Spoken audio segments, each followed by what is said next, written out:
In Turkey, we have had a long and interesting debate, and at the end of the long debate, I presented my conclusions, which were approved by the Council members, but it is my conclusions which will conduct and drive my future action as High Representative Vice Chairman of the Commission. We reiterated that we view Turkey as an important country for the European Union, with whom we would to have relations strengthened and developing, but this has to be done in respect of European values, principles and interests. It was also a consensus among member states that the European Union-Turkey relations are currently under continuous strain, that there are worrying developments, in particular in the Eastern Mediterranean and regarding Libya, that affects directly our interests. Thus, several serious issues must be addressed by Turkey in order to change the current confrontation dynamics and create an environment of trust with Turkey, which everybody wishes. But we stress also that the Turkish unilateral actions, in particular in the Eastern Mediterranean, which run counter to EU interests, to the sovereign rights of European Union member states, and to international law, must come to an end. We recall the previous conclusions of the Council, 15 July 2019, on illegal Turkish drilling activities in the exclusive economic zone of Cyprus, and the 15th of May 2020 statement on the Eastern Mediterranean, and reiterated that the situation that we were confronted at the European Union borders in early March must not be repeated. We also agreed to call on Turkey to contribute actively to a political solution in Libya and to respect the commitments it has taken in the framework of the Berlin process, including the United Nations arms embargo.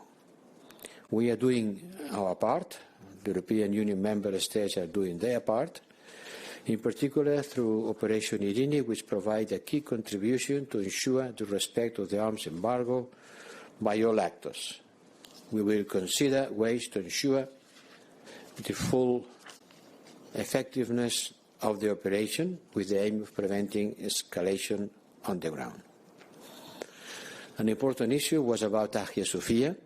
The Council has condemned the Turkish decision to convert such an emblematic monument as Hagia Sophia back to a mosque.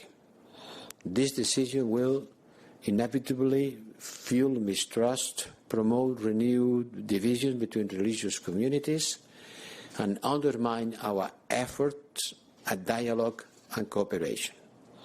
There was a broad support to call on the Turkish authorities to urgently reconsider and reverse this decision.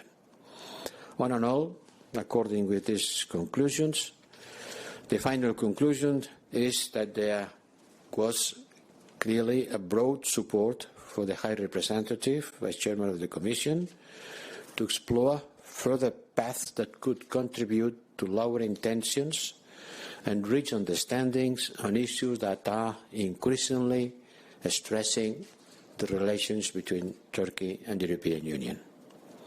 Also, I will prepare options on further appropriate measures that could be taken in response to the challenges we are facing as a result of Turkey's actions, including in the Eastern Mediterranean.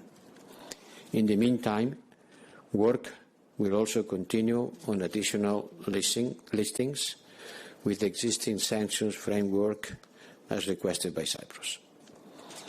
I agreed to report back to the ministers at the informal meeting at the end of August, which also will have Turkey on its agenda. Just a second to unmute your mic. Mic is open.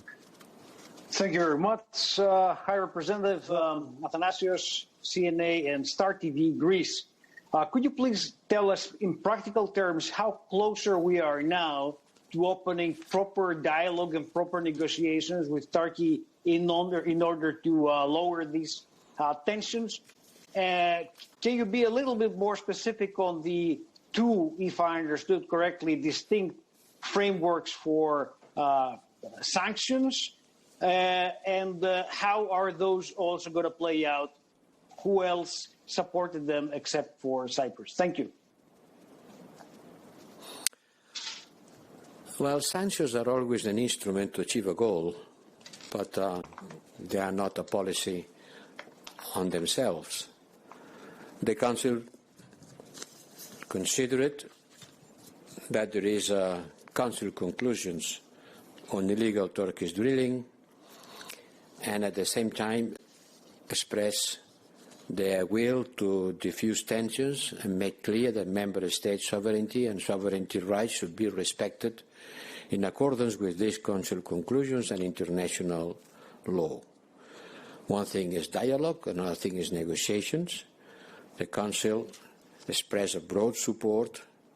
I want to be very much precise with the wordings I am going to use, is to explore further paths that could contribute to lowering tensions and reach understandings on issues that are increasingly stressing the relationship. It's a way of offering to continue exploring ways of reaching understandings.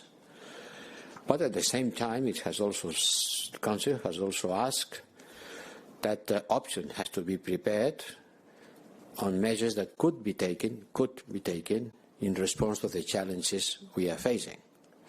And for sure, there are Council conclusions, and on the implementation of these Council conclusions, technical work will continue at the technical level on additional listings with the existing sanctions framework as Cyprus requested.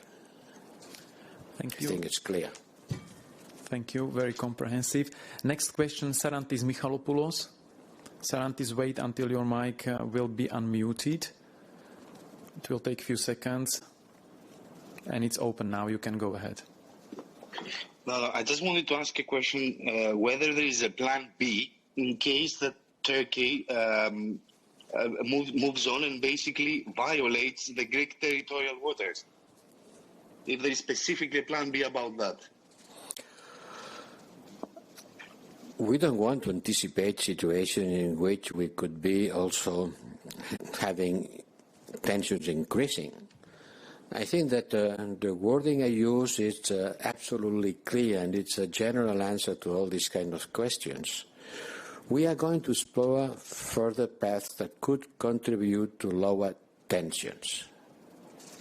And for sure, drilling in Greece, in disputed waters in Greece, could be something that will increase tensions.